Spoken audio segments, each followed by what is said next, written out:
Hello friend, welcome to my second channel. इस channel पर मैं लेके आता हूँ आपके लिए एजुकेशनल वीडियो। इस वीडियो में मैं डिस्कस करने वाला हूँ केंद्रीय विद्यालय का क्लास 4 का हिंदी का क्वेश्चन पेपर, जिसे आप यूज़ कर सकते हो अपने आंसर राइटिंग प्रैक्टिस के लिए। अभी आपके एनुअल एग्जाम स्टार्ट होने वाले हैं, उसको ध्यान में रखते हुए इस वीडियो को आप यूज़ कर सकते हो आंसर राइटिंग की प्रैक्टिस के लिए। देखिए, आपका एनुअल एग्जाम जो है ये रिटन एग्जाम 40 मार्क्स का है। इससे पहले आप लोगों का ऑरल टेस्ट 20 मार्क्स का हो चुका है और 20 मार्क्स का आपने एमडीपी असाइनमेंट सबमिट किया था। यानी कि एमडीपी असाइनमेंट के 20 मार्क्स, ऑरल टेस्ट जो आपका हुआ इसके 20 मार्क्स, और जो रिटर्न एग्जाम आपका ये होगा, ठीक है, इसके 40 मार्क्स। इन सबको मिलाकर के 80 मार्क्स की वेटेज आपके एग्जाम की होती है, जिसमें 40 मार्क्स का रिटर्न एग्जाम किस टाइप का होगा इसे मैं पूरा एक्सप्लेन करने वाला हूँ। सबसे पहले आपका 5 मार्क्स का पठन वाला पोर्शन आता है, जिसके आपको अंदर गद्यांश दे दिए जाते हैं, उन्हें पढ़ना होता है और उसके बाद उनके उत्तर लिखने होते हैं। ये जो प्रश्न होंगे आपके गद्यांश से ही पूछे जाएंगे। उसके बाद लेखन वाला पोर्शन होगा जो कि 5 नंबर का है। ये आपकी किताब के अंदर कहानी, कविता जो आप पढ़ते हो उसके आधार पे प्रश्न इसमें पूछे जाते हैं। इसके बाद व्याकरण वाला पोर्शन होता है जो कि 10 नंबर का है, और ये हर एक पार्ट के अंत में जब आप लोग प्रश्नोत्तर करते हो उसके अंदर जो व्याकरण वाले प्रश्न होते हैं वो पूछे जाते हैं, और बाकी चीज़ें जो क्लास में आपको करवाई जाती है उसके आधार पे प्रश्न यहाँ पे बनाए जाते हैं। इसके अलावा अगला हेडिंग जो होगा आपके क्वेश्चन पेपर के अंदर वो होगा सृजनात्मक लेखन का, जिसमें आपको कोई भी एक विषय दे दिया जाएगा और उस पर 5 वाक्य लिखने के लिए आपको बोल दिया जाएगा। इसके बाद वर्तनी वाला पोर्शन होता है। जैसे इंग्लिश में स्पेलिंग होती है वैसे ही हिंदी में वर्तनी होती है। वर्तनी के अंदर क्या होता है कि आपको शब्द को शुद्ध रूप करके उसे लिखना होगा, और उसके बाद सुलेख वाला पोर्शन होता है जिसमें आपको गद्यांश दे दिया जाएगा और उसे देख कर दोबारा आपको लिखना होगा। जिसकी हैंडराइटिंग बहुत अच्छी होगी उसे 5 में से 5 नंबर मिल जाते हैं। उसके बाद आखिर में आपका शब्दार्थ यानी शब्दावली वाला पोर्शन होगा, जिसमें आपको शब्दों के अर्थ बताने होंगे, पर्यायवाची शब्द बताने होंगे, लिंग बदलो वाले प्रश्न के उत्तर लिखने होंगे। इसके अलावा जो पर्यायवाची वगैरह आप करते हो ये सारी चीज़ें इसके अंदर आने वाली है। इस तरह से आपका ये 40 नंबर का पूरा क्वेश्चन पेपर होने वाला है। सबसे पहले हम लोग बात करते हैं पठन वाले पोर्शन के लिए। पठन, और पठन के अंदर ये गद्यांश आपको दे रखा है, आइए से पढ़ते हैं। एक बहेलिया पक्षियों का शिकार करने हेतु जंगल को गया। वह अनाज के दाने बिखेर कर उस पर जाल रख दिया। बहेलिए कुछ दूरी पर झाड़ी में छिपकर पक्षियों के जाल में फंसने का इंतजार करने लगा। तभी कबूतरों का एक दल ऊपर से गुजरा। उन्होंने अनाज के दाने देखे। कबूतरों के सरदार ने कहा, हमें संचय है, इसमें कोई धोखा तो नहीं, हमें इस पर नहीं बैठना चाहिए। लेकिन कबूतर नहीं माने, वे जाल में फंस गए। सबको अपनी मौत दिखने लगी। हर कोई छूटने का प्रयत्न करने लगा, लेकिन कोई हल नहीं निकला। तभी बहेलिया कबूतरों को पकड़ने के लिए उठा।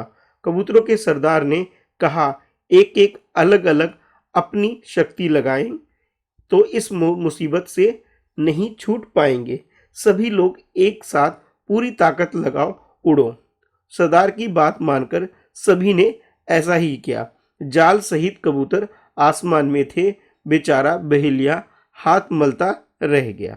देखिए, ये जो कहानी है जिसके अंदर आपको एक बहेलिया के बारे में बताया गया कि वो पक्षियों का शिकार करना चाहता था, इसलिए उसने सबसे पहले जाल बिखेर दिए और उसमें कुछ अनाज छोड़ दिए ताकि पक्षी वहाँ आ जाए और फंस जाए, और इसका वो इंतजार करने लगा। कबूतरों का एक दल था जो कि ऊपर से गुजर रहा था, तो उन्होंने अनाज को देखा तो सोचा चलो अनाज खा लेते हैं। लेकिन जो उनका सरदार था उन्होंने पहले ही कह दिया कि भी मुझे इसके अंदर कोई ना कोई संचय लग रहा है। ठीक है, इसका मतलब यह है कि उसे कोई शक हो रहा था कहीं हमारे साथ कुछ धोखा ना हो जाए। लेकिन जो कबूतर थे उन्होंने सरदार की बात नहीं मानी और सबके सब अनाज को खाने के लिए यानी अनाज को चुगने के लिए नीचे चले गए। और इसमें क्या हुआ कि सभी के सभी फंस गए। अब सभी को लगने लग गया कि अब उनकी मौत पक्की होनी है। तब सभी ने प्रयास किया कि कहीं से इस जाल से बच सके, लेकिन अकेले अकेले प्रयास करने से कुछ नहीं हो रहा था। तो कबूतरों के सरदार ने कहा कि हम सब लोगों को अलग अलग शक्ति लगाने की वजह हमें एक साथ पूरी ताकत लगा के उड़ना चाहिए। और फिर सब वहाँ से उड़ गए। जो बहेलिया था वह कबूतरों को सिर्फ आसमान में उड़ता देखता रह गया, यानी उस वो कबूतर का जितने भी कबूतर वहाँ थे उन सबको नहीं पकड़ पाया। ठीक है, तो ये तो थी हमारे पास प्रश्न के अंदर जैसे हमें पढ़ने के लिए बोला गया, हमने पढ़ लिया एक गद्यांश। अब उसके आधार पे हमारे लिए प्रश्न है, जैसे ये पहेलिया, ये जो बहेलिया है इसके आधार पे प्रश्न पूछा जा रहा है कि बहेलिया कहाँ गया था। तो आप लोग जानते हो वो कहाँ गया था, जंगल में गया था, ताकि वो पक्षियों का शिकार कर सके। तो आप अपने उत्तर में जंगल लिख सकते हैं। दूसरा प्रश्न है आपके लिए कि बहेलिया ने जंगल में जाकर क्या किया। तो उसने क्या किया, अनाज को डाल दिया था। ठीक है, और अनाज को डालने के बाद उसमें जाल भी लगा दिया था, ताकि जो कबूतर या फिर कोई पक्षी आए उस जाल में फंस जाए। तो आप लोग अपने उत्तर में लिख सकते हो कि बहेलिये ने जंगल में जाकर अनाज छिड़क दिया था और जाल बिछा दिया था, ताकि पक्षी आकर वहां फंस जाए। अब देखो तीसरा प्रश्न है।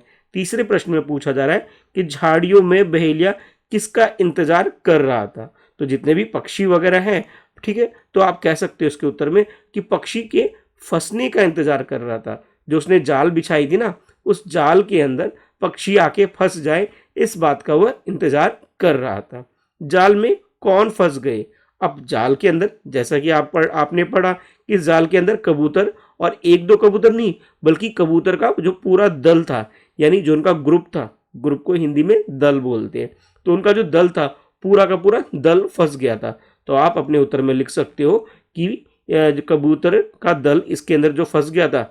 ठीक है, तो वो सबके सब जो फंस गए थे उसी के बारे में लिख सकते हो कि जाल में कबूतर क्या दल फंस गया था, है ना। तो कबूतर दल भी आप उत्तर में लिख सकते हो। उसके बाद अगला प्रश्न है कि कबूतरों के सरदार ने बचने का क्या उपाय बताया कि सभी मिलकर प्रयास करें, यानी अलग अलग प्रयास करने की जगह सभी एक साथ मिलकर अगर हम उड़ चले तो हम बच सकते हैं। जैसा कि आपने पढ़ा भी था इसके अंदर कि उसने कहा कि सरदार की बात मानकर सभी ने एक साथ प्रयास किया ताकि सब लोग उड़ सके। तो जैसे यहाँ बोला गया था कि एक साथ पूरी ताकत लगाकर उड़ो। जितने भी यहाँ पे कबूतर थे सबने क्या किया, एक साथ पूरी ताकत लगाकर उड़ने लग गए और फिर वो वहां से उड़ गए थे, और जो बहेलिया था वो हाथ मलता रह गया था। तो ये आप अपने उत्तर में लिख सकते हो कि कबूतरों ने सरदार की बात बाद में मान ली और सब ने एक साथ प्रयास किया और सब उड़ गए उस जाल को लेकर के।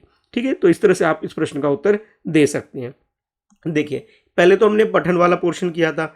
पठन के बाद अब अगला है हमारा लेखन वाला पोर्शन, जिसके अंदर दो दो नंबर वाले ये दो प्रश्न आपको दिखाई दे रहे होंगे। जैसे ये पहला प्रश्न है जो कि आपकी किताब से ही पूछा जा रहा है कि चुन्नू ने दाल को पहले खट्टा फिर मीठा क्यों बताया।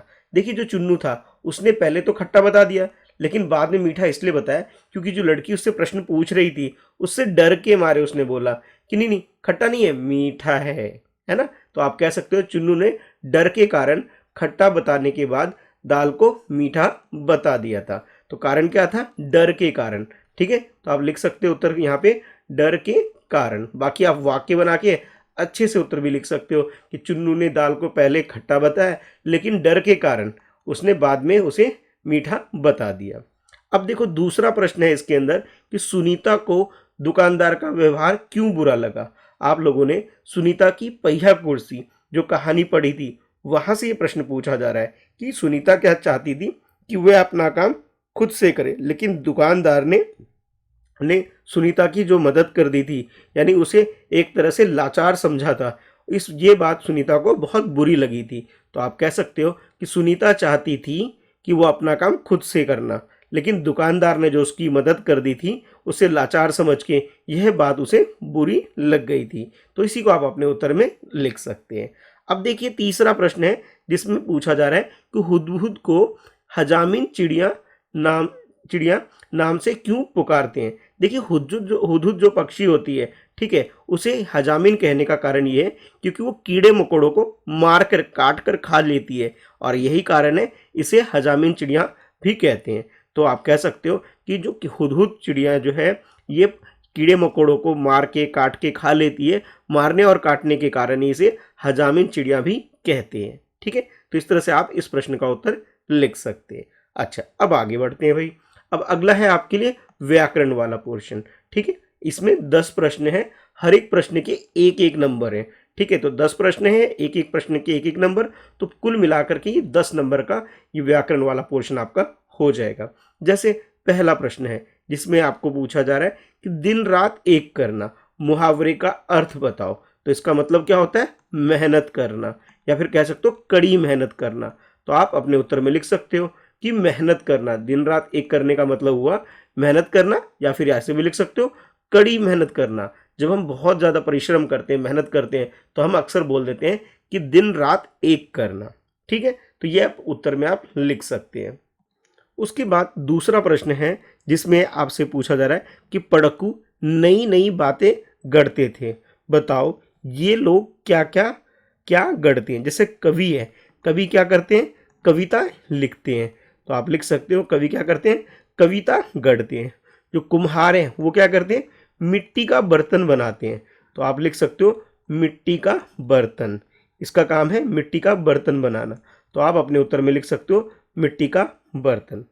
अब देखो इस प्रश्न में, तीसरे प्रश्न में बोला जा रहा है कि विशेषण शब्द पर गोला लगाओ। मेरे पास नई पुस्तक है, पुस्तक तो है लेकिन ये पुस्तक कैसी है? नई पुस्तक है।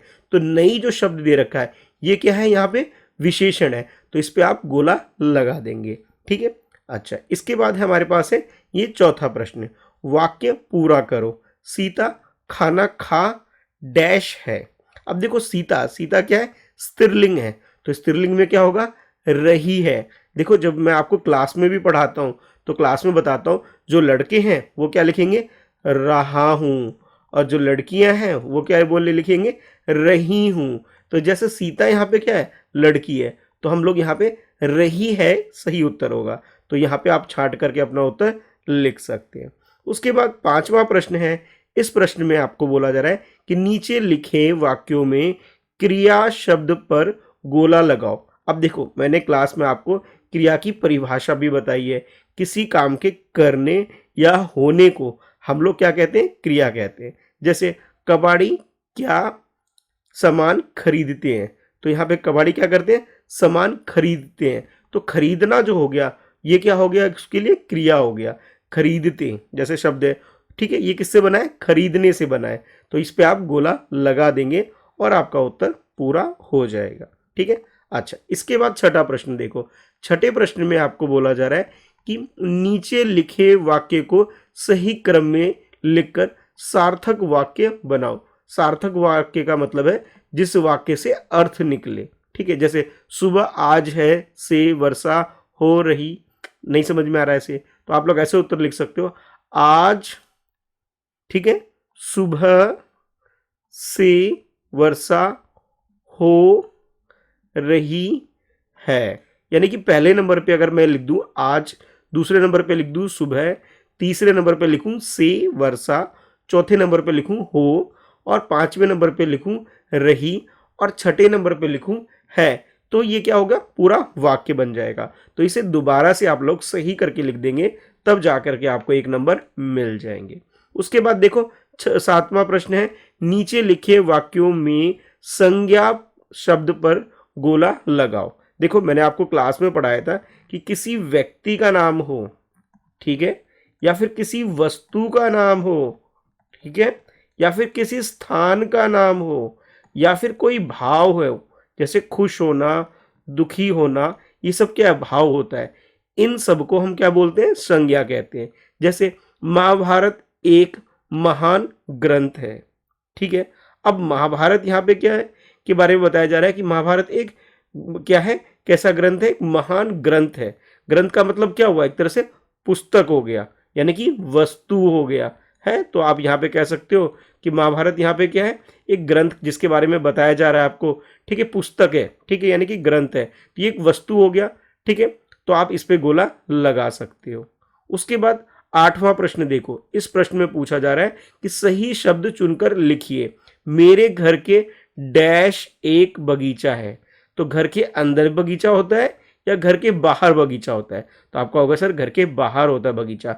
तो बाहर को सही तरीके से कैसे लिखेंगे? इस तरह से लिखेंगे, है ना। अब ये देखो यहाँ आपको दो उत्तर दे रखे, जिसमें से सही उत्तर क्या है? ये वाला है। बाहर, तो आप यहाँ बाहर लिख लेंगे और आपका ये उत्तर पूरा हो जाएगा। उसके बाद अगला है रिक्त स्थान भरो, ठीक है।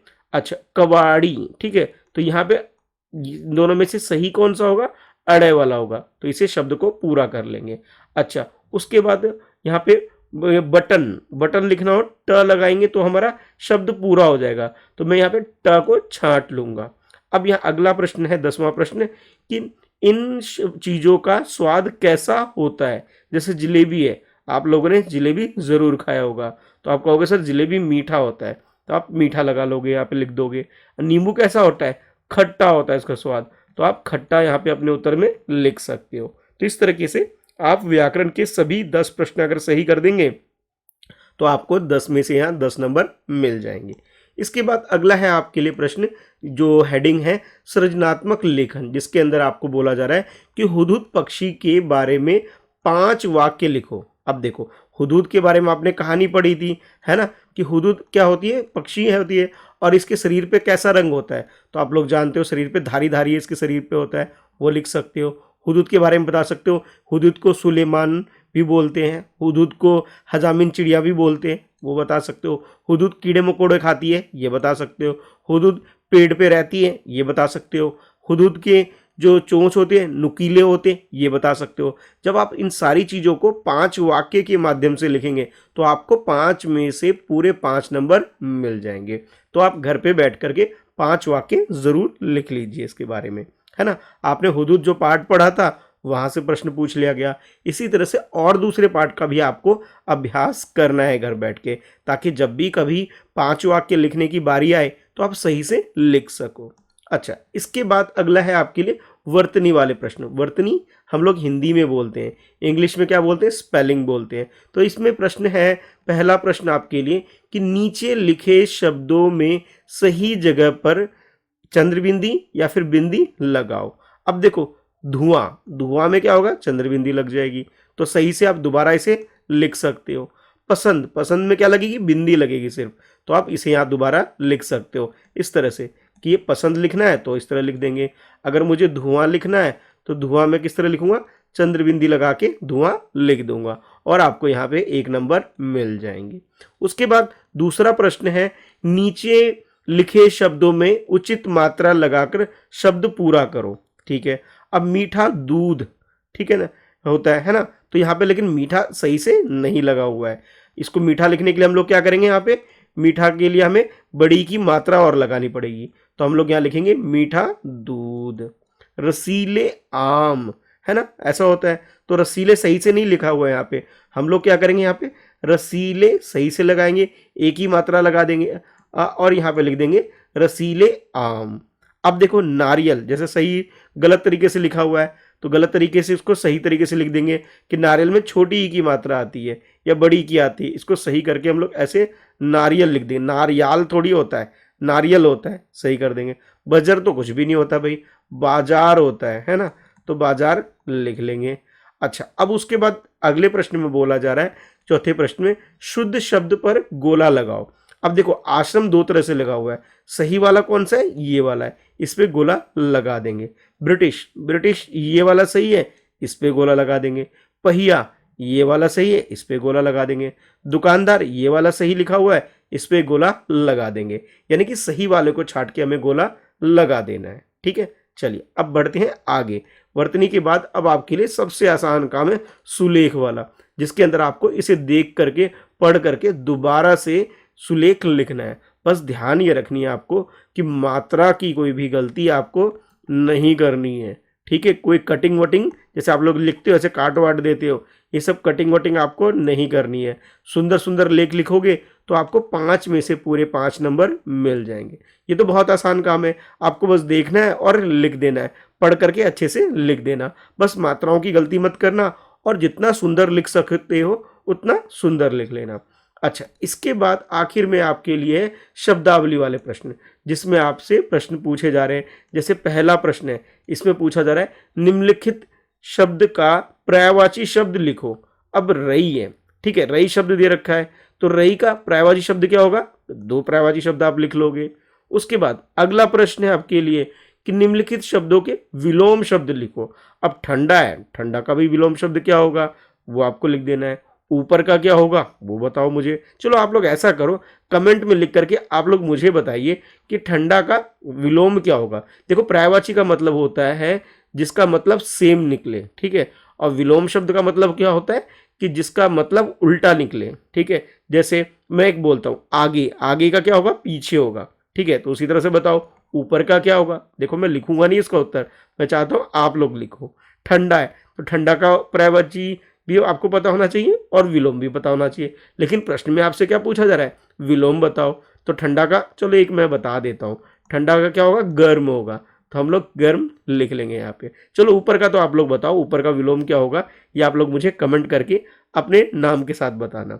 अच्छा तीसरा प्रश्न देखो, तीसरे प्रश्न में बोला जा रहा है नीचे दिए गए शब्दों के अर्थ लिखो। अब देखो आकाश है, इसे हम आसमान भी बोल देते हैं, तो आप आसमान अपने उत्तर में लिख सकते हो, ठीक है।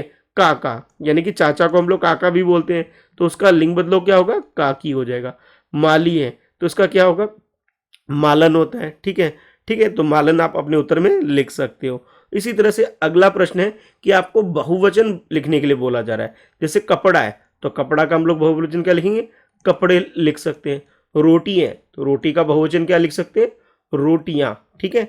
तो इस तरह से आप अपने उत्तर को पूरा कर सकते हैं।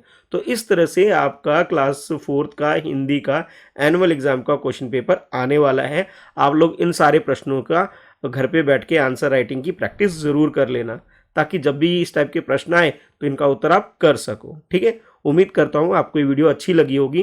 वीडियो को लाइक कर दीजिए और अपने दोस्तों में से शेयर भी ज़रूर करिए, ठीक है। घर पे बैठ के इन सब की प्रैक्टिस ज़रूर करना भाई। प्रैक्टिस का मतलब है लिख कर प्रैक्टिस करना, सिर्फ देखने से काम नहीं चलेगा। हिंदी के अलावा मैंने मैथ्स का, ईवीएस का और इंग्लिश का भी क्वेश्चन पेपर एक्सप्लेनेशन की वीडियो आपके लिए बना रखी है, उसे भी ज़रूर देखिएगा चैनल पर, ठीक है। चलिए मिलते हैं नेक्स्ट वीडियो में। आज के लिए इस वीडियो में इतना ही है। चैनल पर नए हो तो मेरे इस चैनल को, जो कि मेरे नाम से है मिस्टर कृष्णा शाह, इस चैनल को सब्सक्राइब कर लीजिए, बेल आइकन प्रेस करिए। बाकी इसके अलावा जो मेरा मेन चैनल है friends@प्रिपरेशन, उसे भी सब्सक्राइब करके बेल आइकन प्रेस करिए, ताकि जब भी मैं कोई एजुकेशनल वीडियो आपके लिए डालूं तो आपकी वो के पास उसकी नोटिफिकेशन आ सके, ठीक है। तो thanks for watching, bye bye.